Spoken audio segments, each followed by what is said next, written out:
Nós estamos, neste mês de abril, como cristãos, comemorando a ressurreição de Jesus. Enquanto os judeus celebram a Páscoa, os crentes celebram a ressurreição de Jesus.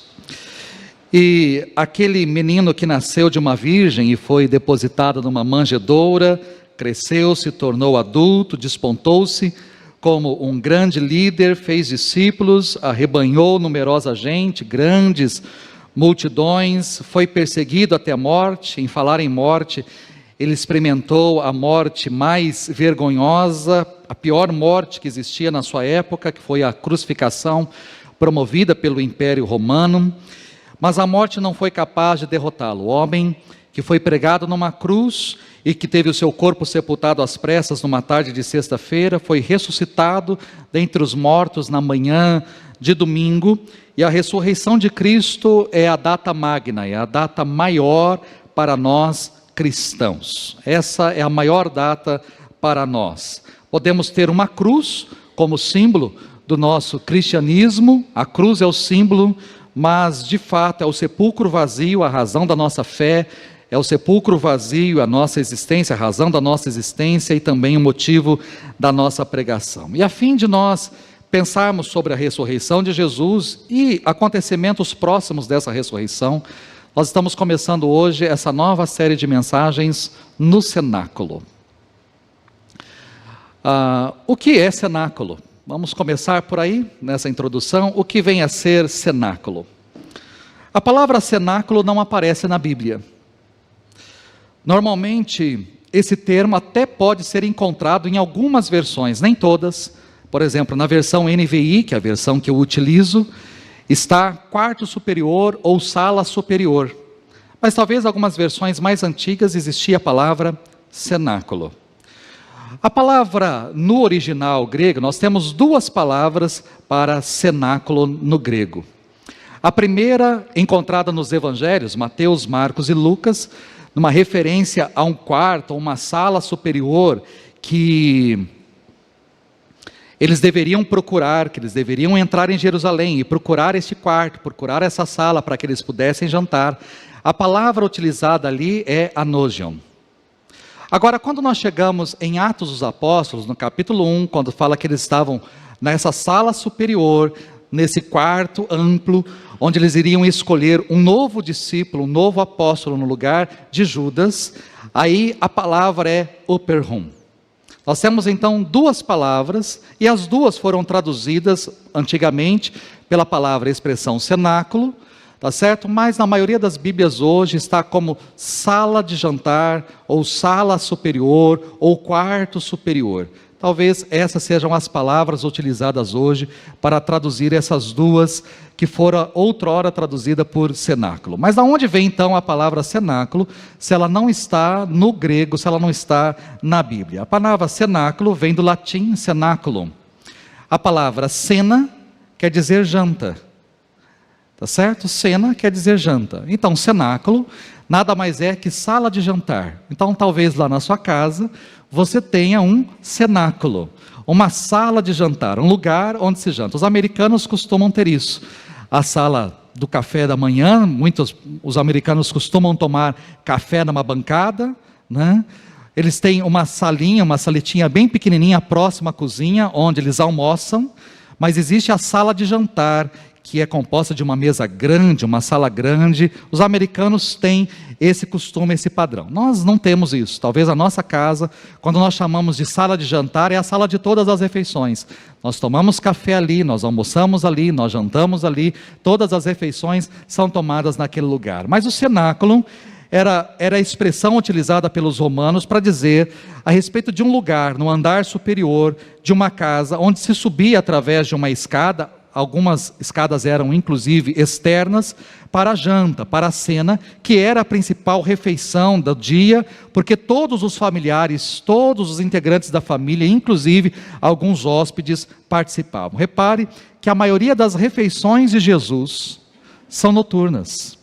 A maioria das refeições de Jesus são à noite. Jesus é muito convidado para jantar na casa de pessoas, ou até mesmo quando ele diz para Zaqueu, desce depressa porque convém jantar na tua casa. Ou seja, provavelmente usavam um cenáculo para que pudesse tomar essa refeição. Mas o que aconteceu no cenáculo? Qual a importância desse lugar para nós? O que nós podemos aprender com as narrativas que envolvem este lugar? Então, para responder isso, hoje e nos próximos 3 domingos, eu quero trabalhar com você essa série. E para começarmos hoje, nós vamos falar a respeito do amor de Deus. Eu quero falar sobre o amor, convidar você a pensar comigo sobre este amor. Se você trouxe a sua Bíblia, convido você a abrir aí a sua Bíblia em João capítulo 13, Evangelho de João capítulo 13. Se você tem a Bíblia de papel, faça isso. Se você tem o seu celular, acesse o seu celular para que você possa acompanhar a leitura do texto aí comigo.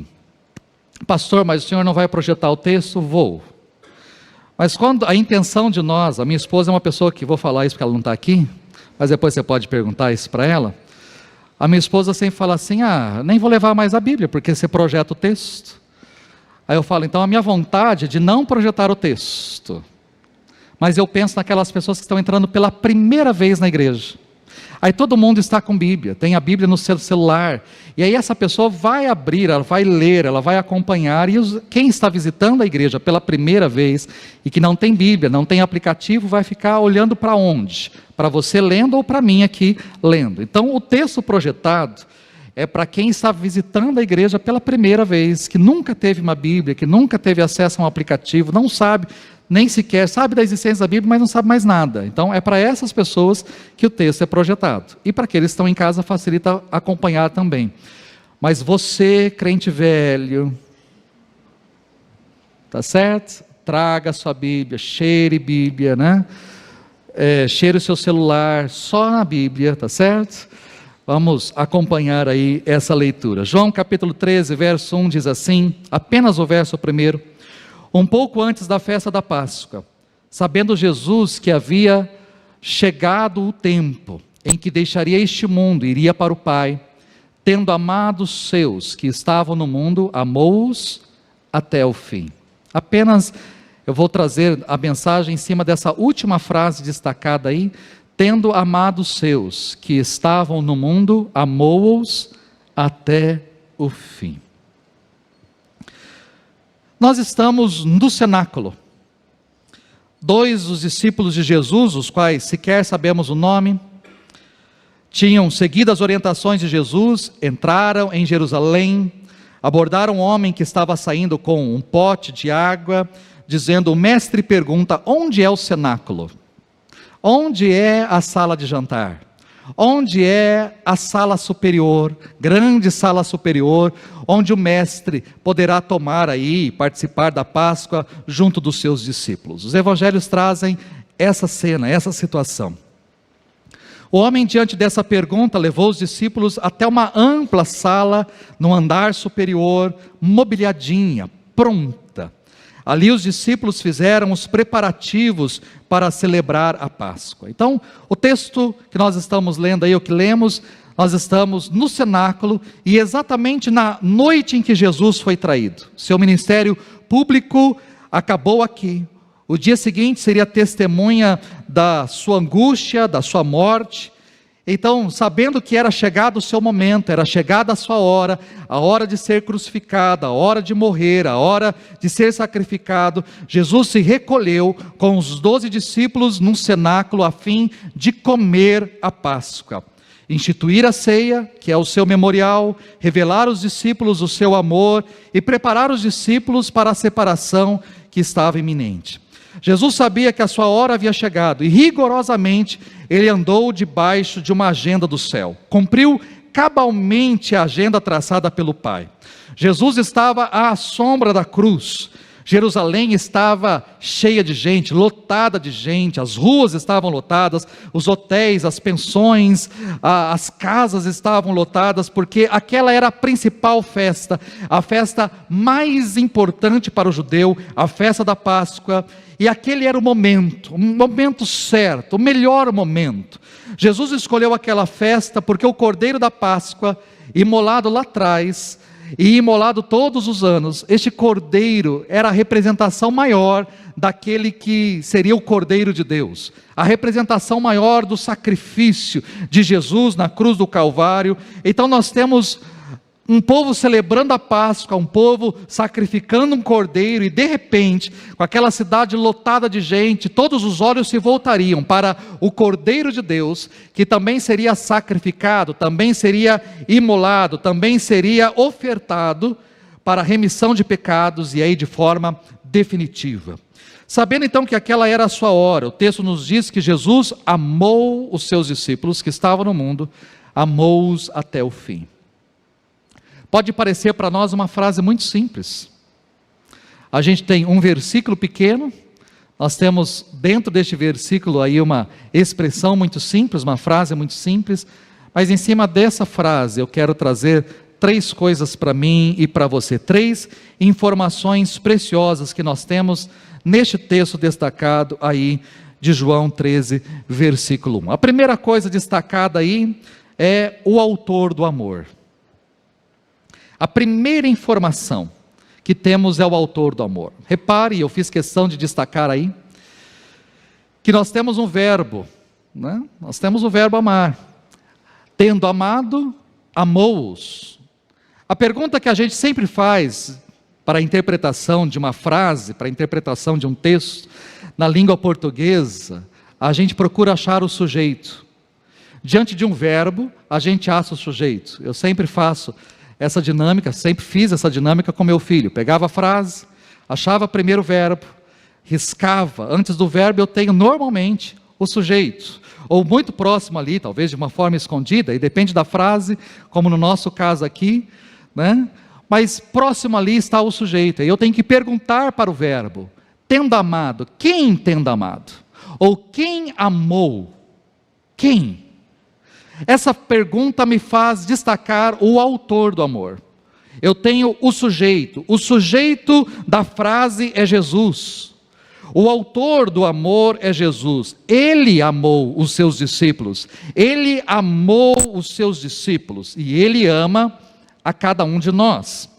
O Deus criador do mundo, sustentador de todas as coisas, sustentador do universo, o Deus que é o Pai da eternidade, que trouxe tudo à existência, o Deus que não foi criado, pois é o Criador de todas as coisas, o Deus que pré-existe ao tempo, porque Ele é inclusive o Criador do tempo, o Deus que nem o céu dos céus pode contê-lo, pois Ele é transcendente, o Deus que não conhece limites, pois Ele é onipotente, o Deus para quem não tem nada oculto, porque Ele é onisciente, o Deus que não está em perplexidade diante das surpresas da vida, pois Ele está no controle absoluto de todas as coisas, Ele tem a rédea da história nas suas mãos, Ele é Senhor soberano sobre tudo, o Deus que levanta reinos e abate reinos, o Deus que coloca no trono e que tira do trono, o Deus que dá vida e que tira a vida, esse Deus que é o único Deus vivo e verdadeiro, esse Deus que é a razão da vida, a razão da nossa existência, esse Deus que é o único Deus vivo e verdadeiro, no seu último dia está assentado num cenáculo para dizer aos seus discípulos o quanto Ele os ama. Ele é o autor do amor, e não podia ser diferente. O próprio João, quando escreve a sua primeira carta, no capítulo 4, verso 8, diz que Deus é amor. Ele resume, né, de uma forma muito simples, dizendo, Deus é amor. Deus é amor. As nossas crianças, muitas delas aprenderam desde lá de pequenininhas, no ensino, no ministério infantil, 3 palavrinhas só, eu aprendi de cor, Deus é amor. Assim que cantamos com as crianças, é assim que os nossos filhos estão na frente aí das TVs, no YouTube, cantando com as 3 palavrinhas, Deus é amor. Ou seja, esse é o resumo. João faz questão de resumir quem é Deus, dizendo, Deus é amor. Então, é a natureza de Deus. Amar é natureza de Deus. Amar. Deus ama porque esta é a sua natureza. A causa do amor de Jesus não está no objeto, mas está no seu próprio ser. A causa do amor de Jesus não estava nos discípulos, mas estava em si mesmo. A causa do amor de Jesus por nós não está em nós, mas está nele mesmo. Ele ama porque ele é amor. Ele ama porque ele mesmo é amor. Olhando para essa frase, eu ainda posso dizer que o amor de Jesus pelos discípulos e por nós é um amor incondicional. Incondicional. E veremos isso ainda um pouco melhor. Mas não houve um momento em que Jesus passou a amar os seus discípulos no sentido de que, eu escolhi você, eu quero você para ser o meu discípulo, vem, me segue. E aí, à medida que Jesus foi caminhando com esses homens, ele disse assim, passei a gostar desse cara. Nossa, como agora eu estou gostando. Não gostava dele, mas agora eu estou gostando desse cara. Isso é com a gente. Nós somos assim. Às vezes nós chegamos no trabalho, às vezes nós entramos numa escola, temos alunos ali, ou entramos na igreja, aí de repente a gente olha para uma pessoa e fala assim, não gostei daquela pessoa. Não gostei daquela pessoa, não fui com a cara dela. Como aquela pessoa é metida. Aquela pessoa é snob, não é? Nossa, aquela pessoa, eu não gostei dela. Aí você pergunta, mas por que você não gostou dela? Não sei, porque eu não gostei. Mulher tem disso, né? Normalmente mulher tem disso. Não gostei, simplesmente não gostei dela. Mas por que você não gostou? Aí o marido pergunta, mas por quê? O que ela te fez? Não me fez nada, mas ela fez. O que ela fez? Ela existe, né? Eu não gosto dela porque não tem motivo. Aí depois você conhece a pessoa. Você conversa com a pessoa, você conhece a pessoa e você percebe que ela não é nada daquilo que você imaginava. Aí você passa a gostar daquela pessoa, você passa a amar aquela pessoa. Isso é natural, isso é comum entre nós acontecer, é muito comum, mas não é isso que acontece com Jesus. Jesus, ele amava os seus discípulos, sempre amou os seus discípulos, sempre amou. Não teve um momento em que Jesus passou a amar, na caminhada Jesus passou a amar, não, ele sempre amou os seus discípulos, e não havia nada que os seus discípulos poderiam fazer para que Jesus amasse mais, e não havia nada em que os discípulos podiam fazer para que Jesus amasse menos.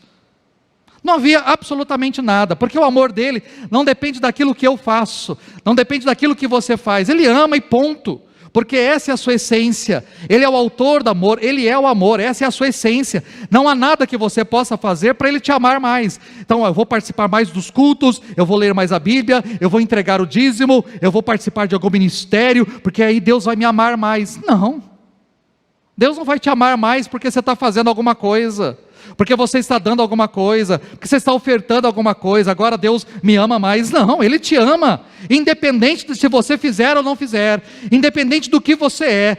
Se eu for uma pessoa bem mais santinha, bem certinha, bem regrada, andando mais na vontade de Deus, Deus me ama, vai me amar mais. Agora, se eu for uma pessoa mais erradinha, uma pessoa que anda mais torta, mais lá do que cá, e Deus me ama menos. Não existe nada que você faça que o amor dele seja maior por você, ou que o amor dele diminua por você. O amor dele é incondicional, porque ele é o autor do amor. Ele é amor, e absolutamente é isso que a gente precisa compreender. Uma segunda informação que temos nesse texto é quanto ao alvo do amor. Jesus amou, temos um sujeito, Jesus amou, mas eu também tenho um objeto. Amou quem? Quem ama, ama alguém, ama alguma coisa. Então, se Jesus amou, o objeto da frase qual é? Amou quem? Ele amou os seus que estavam no mundo, amou-os.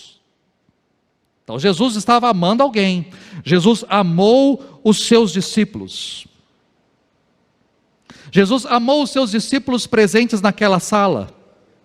Jesus amou, eles eram alvo do amor de Jesus, não apenas os seus discípulos, mas cada pessoa da sua época, presentes naquela sala, os outros discípulos que não estavam presentes, porque ali só estavam 12, mas por exemplo, você chega em Atos capítulo 2, nós temos 120,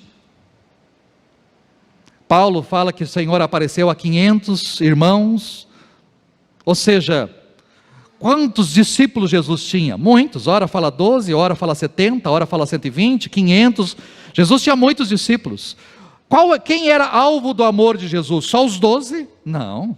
Os 12 que estavam na sala eram alvo do seu amor, mas os demais discípulos, que não estavam naquela sala, não estavam comendo ali com ele, os demais discípulos, a sua família, as pessoas daquela época, e muito mais que isso, as pessoas que viviam em Jerusalém e fora de Jerusalém, naquela nação e fora daquela nação, muito mais que isso, quando fala do amor, não contempla apenas aquelas pessoas e as pessoas daquela época, mas contempla as pessoas que vieram antes de Jesus, bem como as pessoas que vieram depois. Quando diz que ele amou os seus que estavam no mundo, amou-os, é uma referência a todos os seus discípulos, a todos os seus seguidores, a todas as pessoas chamadas, escolhidas, a todos os seus. Mesmo sabendo que seus discípulos o abandonariam vergonhosamente em pouco tempo, Jesus amou. Jesus amou os seus discípulos, mesmo sabendo que Pedro, em poucas horas, iria negá-lo 3 vezes. E não apenas negá-lo, porque se Pedro tivesse dito, não conheço, nunca vi, olha, não sei quem é, não tem informação, não estou muito atualizado, não vi os sites de notícias essa semana, não conheço a pessoa, olha, no meu aplicativo não está dizendo nada a respeito disso. Não, Pedro não foi delicado. Diz o texto bíblico que Pedro negou em meio a xingamentos, murmúrios. Ele esbravejou. E ele negou Jesus, mas Jesus amou a Pedro. Ali naquela sala estava Judas, que já tinha tramado a traição, estava trocando Jesus por moedas, por dinheiro. Mesmo Judas o traindo por dinheiro, Jesus amou a Judas. Amou a Judas. Judas também foi alvo do amor de Jesus. Aí podemos olhar para o histórico dos discípulos, não só do Pedro e não só do Judas, porque quando eu falo dos discípulos, eu tenho que pensar que todos fugiram, com exceção de João, que ficou aos pés da cruz, junto com a mãe de Jesus, olhando tudo aquilo que estava acontecendo. Os outros discípulos deram no pé. Na primeira oportunidade, quando Jesus foi preso, quando aquele batalhão chegou, alguns aí tentaram defender, mas quando viram que o negócio estava ficando feio, alguns acompanharam de longe, e a maioria, deu no pé, acabou. Mesmo sabendo que os seus discípulos o iriam abandonar, deixá-lo sozinho, mesmo diante disso, Jesus amou os seus discípulos. Posso olhar talvez para o histórico dos discípulos e dizer assim, olha, não há nada no histórico deles, não havia nada no histórico deles digno de receber amor. Eles não eram merecedores do amor, mas queridos, olhe para o meu histórico, olhe para o seu histórico. Será que nessa noite você pode estar aqui, ou você que está acompanhando em casa, será que você pode dizer o seguinte, não, Jesus morreu na cruz porque eu merecia a morte dele? Será que alguém de nós pode bater no peito e dizer assim, não, ele foi para a cruz, mas porque eu mereço, ele morreu porque eu mereço, eu merecia que ele fosse para a cruz, porque eu sou digno da morte dele, eu sou digno de receber este amor, eu sou digno. Alguém aqui pode fazer isso? Não, nenhum de nós pode fazer isso. Quando olhamos para o nosso histórico, nós não somos merecedores, nós não somos dignos de receber este amor. Se os discípulos não eram, nós também não somos.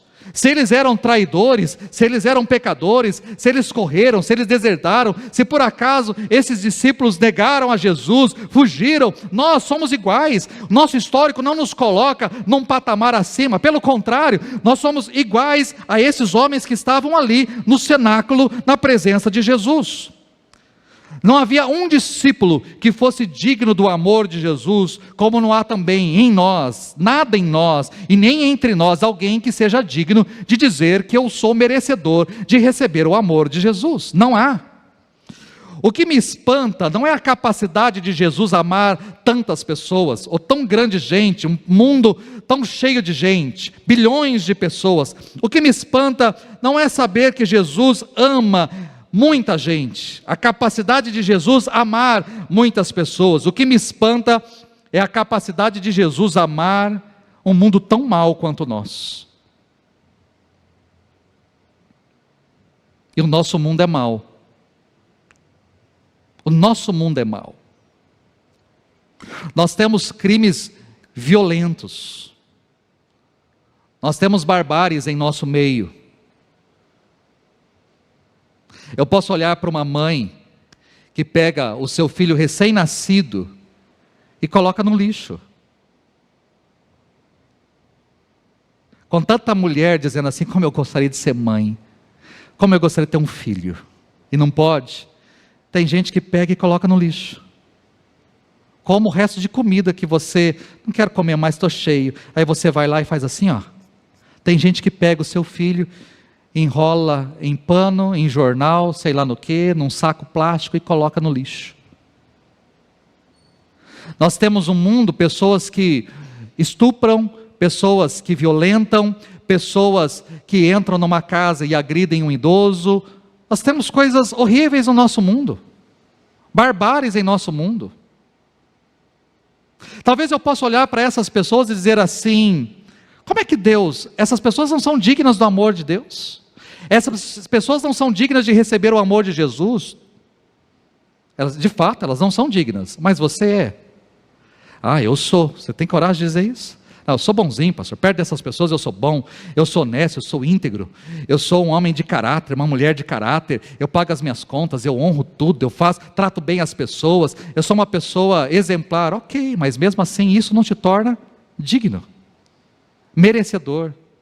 A cruz, a morte de Jesus, o amor de Deus não é merecimento, não é por mérito, nenhum de nós merecia, mas Ele resolveu morrer, Ele resolveu amar, e resolveu se entregar, Ele resolveu se dar por amor, e não por nosso mérito. Ele quis, porque Ele é o amor, Ele é o autor, e você é apenas o objeto, a pessoa que recebe este amor, sou eu e você. Não somos dignos, não somos merecedores, mas Ele escolheu assim, Ele escolheu fazer isso. E me espanta, não só o fato de olhar para outras pessoas, me espanta o fato de olhar para mim mesmo, muitas vezes eu perguntei, por que eu? Por que o Senhor me ama? Por que justo a mim?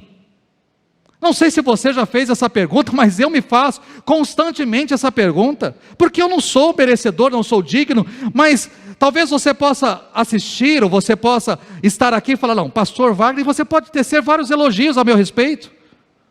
Elogios, xingamentos é pecado. Talvez você possa dizer muita coisa boa a meu respeito. Talvez você possa dizer, o pastor Wagner é inteligente, hein? Pastor Wagner é estudioso, pastor Wagner gosta de escrever, pastor Wagner sabe falar bem, vamos pensar nos elogios bons aí. O pastor Wagner é bonito, o pastor Wagner é cheiroso, o pastor Wagner, né? Você pode falar muita coisa a meu respeito, mas você me conhece de aqui, ó.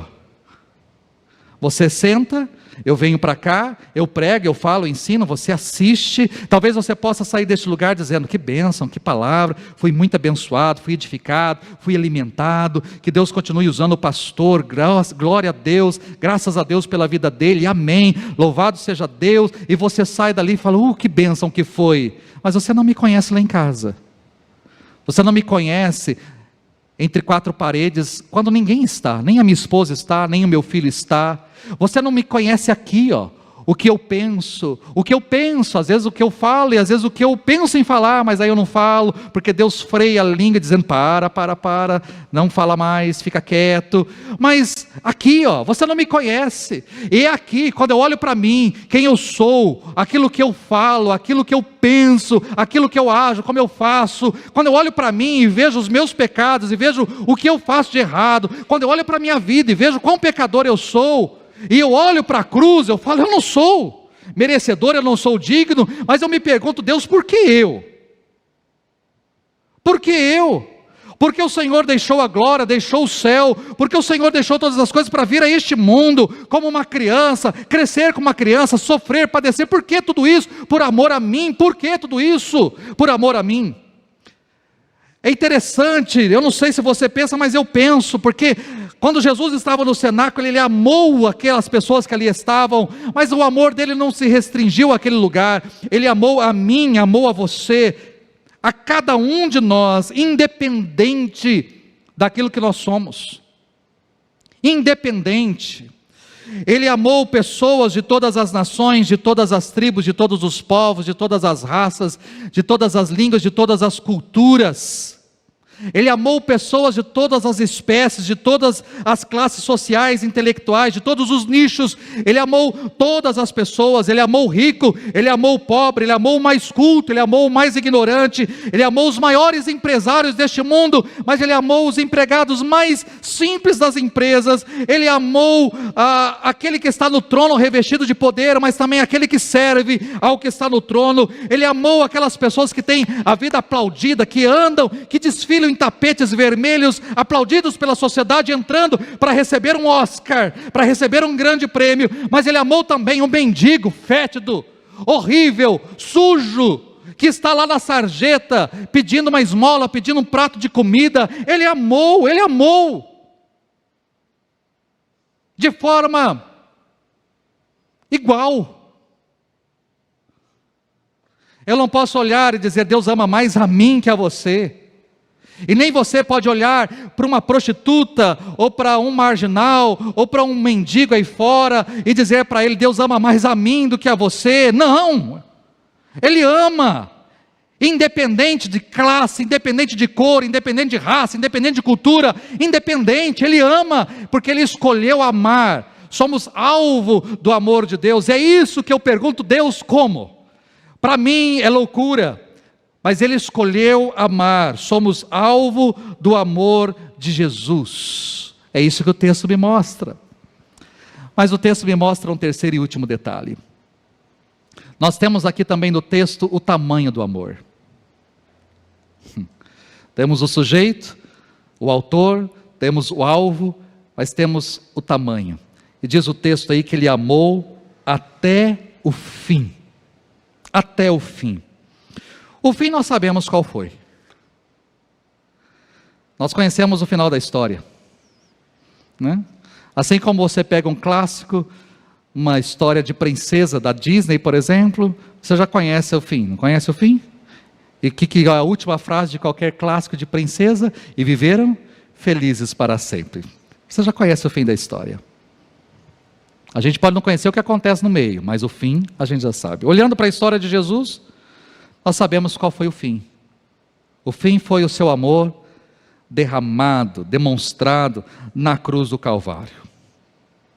Ali Ele demonstrou o seu amor. Não há prova de amor maior. Inclusive Ele fez questão de dizer isso para os seus discípulos: não os chamo servos, porque o servo não sabe o que o seu Senhor faz. Em vez disso, os tenho chamado amigos, porque tudo que ouvi de meu Pai, eu lhes tornei conhecido. Ninguém tem maior amor do que aquele que dá a sua vida pelos seus amigos. Jesus estava dizendo para os seus discípulos, horas antes da sua morte: olha, eu amo vocês. E eu amo vocês de tal maneira que eu vou morrer por vocês. Eu amo vocês de tal maneira que eu vou entregar a minha vida por vocês. Eu vou morrer no lugar de vocês. Eu vou pagar o preço por vocês, porque eu amo vocês. Este é o fim. Pode parecer loucura, e o apóstolo Paulo diz exatamente isso. Quando você lê Romanos capítulo 5, verso 7, diz Paulo que dificilmente haverá alguém que morra por um justo. Dificilmente haverá alguém que morra por um justo. Se eu perguntasse para você, por quem você morreria? Eu acho que você morreria por poucos, não? Talvez, dependendo do dia, você morreria pela sua esposa, dependendo do dia. Porque dependendo do dia, você vai falar: Senhor, faz um favor. Se o Senhor quiser levar, fique à vontade, ela é toda sua. Eu ofereço a minha esposa como uma oferta viva, santa e agradável ao Senhor. Fique com ela. Mas provavelmente você morreria pela sua esposa, porque eu espero que você a ama, porque a Bíblia diz, o apóstolo Paulo diz: maridos, amai as vossas mulheres como Cristo amou a igreja, a ponto de a si mesmo se entregar por ela. Então o mínimo que você, homem, tinha que fazer é morrer pela sua esposa. É o mínimo. Se você não morreria pela sua esposa, marque uma conversinha com o pastor dessa igreja, que não sou eu, né? É o Rafael aqui, ele está de pastor hoje, né? Converse, não, mas você morreria pela sua esposa, eu acho que você morreria pelo seu marido, provavelmente você morreria pelo seu filho, pela sua filha. Talvez alguns filhos morreriam pelos pais, não sei quantos, dependendo da fase também. Talvez nós morreríamos pelos nossos pais, ou no lugar dos nossos pais. Mas tirando esse núcleo assim, se alguém, por exemplo, falasse, se alguém entrasse aqui e falasse, alguém, e colocasse uma arma na cabeça, alguém entra no lugar aqui do pastor Wagner, alguém vai entrar aqui, senão vão matar ele. O pessoal aqui, com toda certeza, falasse, eu gosto do pastor, mas ele já é um homem de Deus, vai estar mais perto do Senhor, louvado, né? Já teriam ligando para a funerária, olha, vai ter agora um assassinato, você pode vir recolher o corpo, né? Queridos, vamos ser sinceros. Paulo está dizendo, dificilmente haverá alguém que morra por um justo, embora pelo homem bom talvez alguém tenha coragem de morrer. Mas o que é que Deus fez? Deus demonstra seu amor por nós. E como é que Ele demonstra o seu amor por nós? Cristo morreu em nosso favor quando ainda éramos pecadores. Aí está o amor. Loucura. Aí está o amor. Entenda uma coisa, a cruz não é a causa do amor de Deus, mas é o resultado. Deus não nos amou porque Cristo morreu por nós, porque Deus nos amou e aí Cristo morreu por nós. Cristo morreu porque Ele nos amou, e não morreu para que Deus nos amasse. As coisas, a cruz é o resultado, a cruz, não foi a cruz que deu à luz o amor de Deus, foi o amor de Deus que trouxe a cruz. A cruz é o fim, a cruz é o resultado, a cruz é a consequência do amor.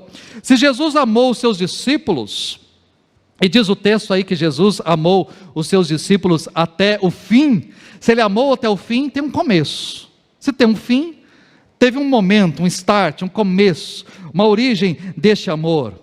E aí, se perguntássemos, quando começou esse amor de Jesus pelos discípulos, ou quando começou esse amor de Jesus por nós? Eu diria para você, biblicamente, antes da fundação do mundo. O amor de Deus por nós começou antes da fundação do mundo. A cruz estava no coração de Deus antes da fundação do mundo, desde a eternidade.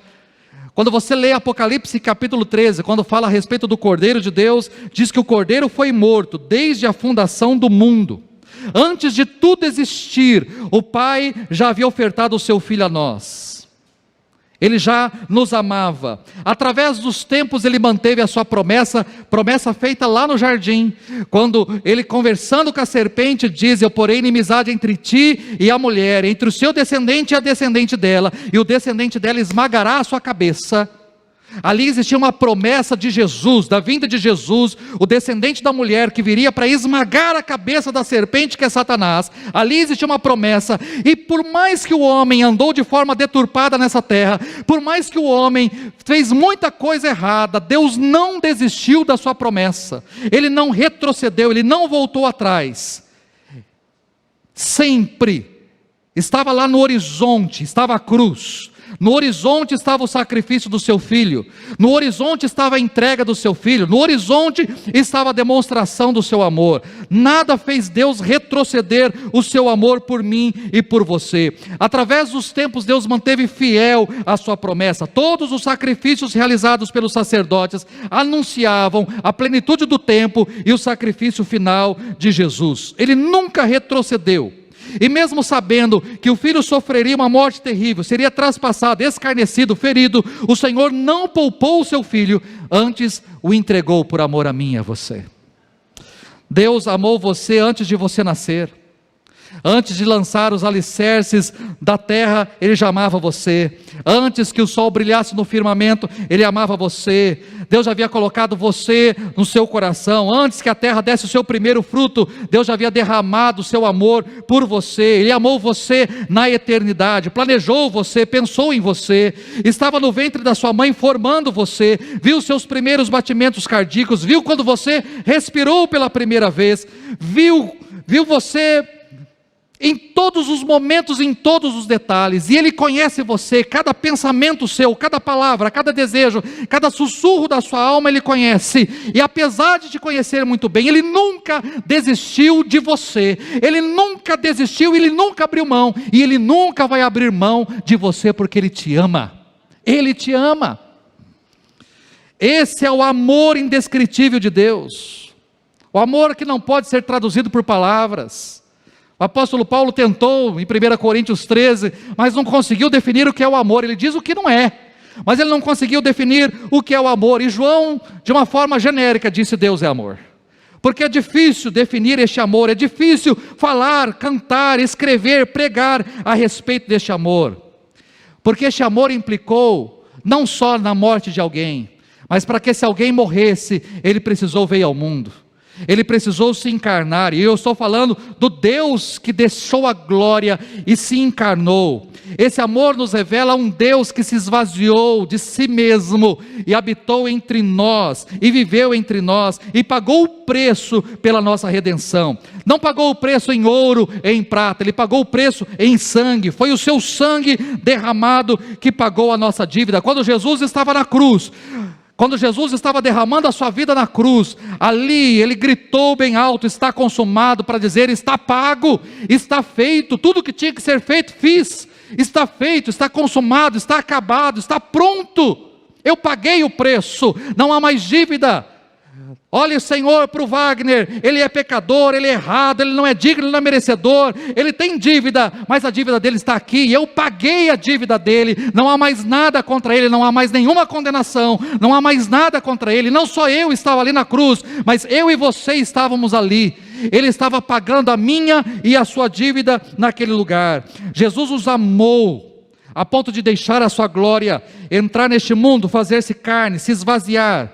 Nasceu numa estrebaria, cresceu numa carpintaria, o herdeiro de todas as coisas se fez pobre, viveu numa família pobre, numa região pobre, não tinha onde reclinar a cabeça. O pai o enviou para ser insultado, para ser perseguido por escribas, por fariseus, com línguas terríveis. Falaram absurdos a respeito de Jesus. Ele mandou o seu filho para sofrer fome, para passar sede. Ele mandou o seu filho a este mundo para ser escorraçado, para ser pisado, para ser açoitado, para ser esbofeteado, para ser pregado numa cruz.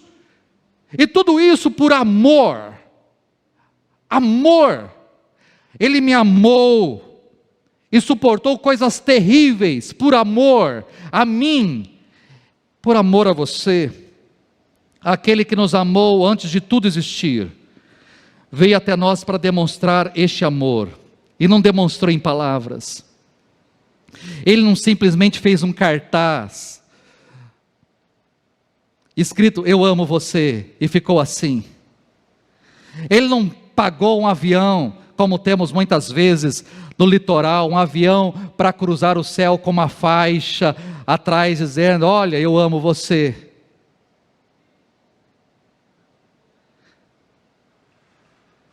Ele veio para a cruz.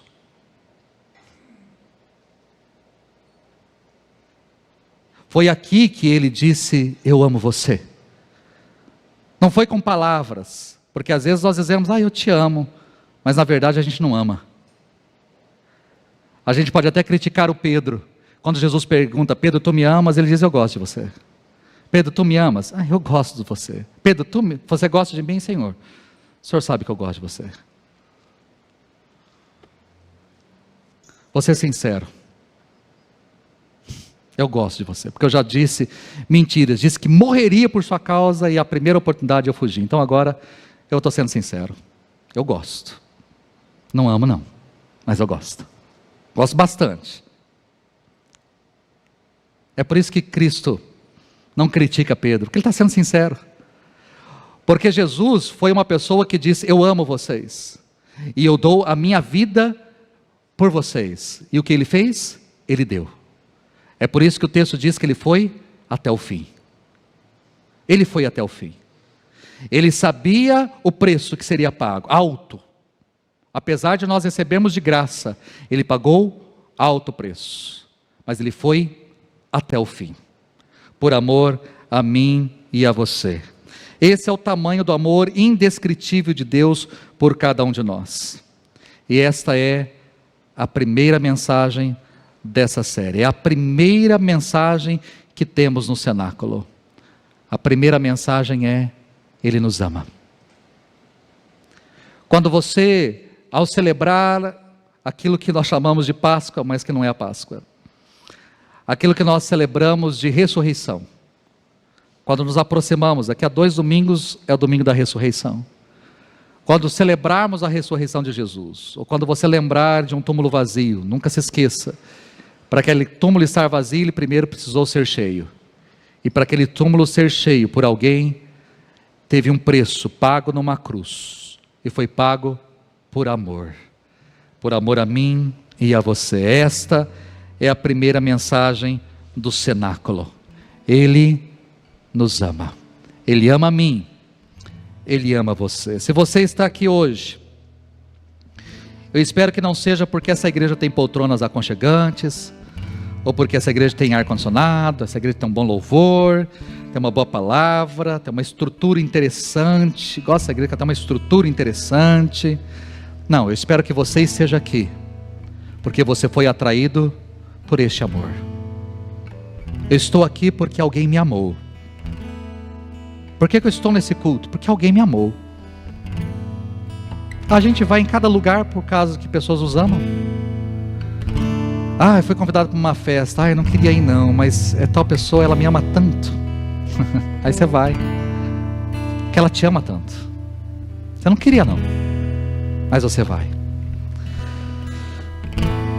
Se você nunca ouviu falar desse amor e achou que a maior pessoa que já tivesse amado você foi a sua mãe, o seu pai, a sua esposa, o seu marido, talvez eles amam muito você. Mas é engano seu achar que essas pessoas são as pessoas que mais te amaram neste mundo. Não existe, nunca existiu e nunca vai existir um amor maior do que o amor do nosso Deus. O amor dele não tem limites e não depende de condições. Talvez você nunca se sentiu amado por ninguém. Talvez você está aqui ou está assistindo e está falando assim: nunca ninguém me amou.